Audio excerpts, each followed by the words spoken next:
2-3 দিন একই মিথ্যা বলে গ্রামের লোকদের ডেকে আনল। প্রতিবারই সবাই ক্ষেপে গেল এবং বলল, এই ছেলে একটা মিথ্যাবাদী, আমরা আর আসব না। কিন্তু একদিন দুপুরে সত্যিই একটা ভয়ঙ্কর বাঘ জঙ্গল থেকে বেরিয়ে গরুগুলোর দিকে এগিয়ে এলো। নয়ন ভয় পেয়ে চিৎকার করে উঠল, বাঘ, বাঘ সত্যিই এসেছে, এবার সত্যি বলছি, কেউ বাঁচাও। কিন্তু কেউ আর তার কথায় কান দিল না। নয়ন ছুটে গেল গ্রামে, হাত জোর করে বলল, ভাই, বিশ্বাস করুন, এবার সত্যিই বাঘ এসেছে।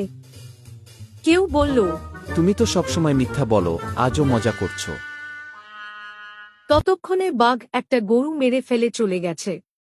নয়নের চোখে জল এলো। সেদিন সে বুঝতে পারল মিথ্যা বলার ফল কত ভয়ঙ্কর হতে পারে। সে নিজের ভুল বুঝতে পারল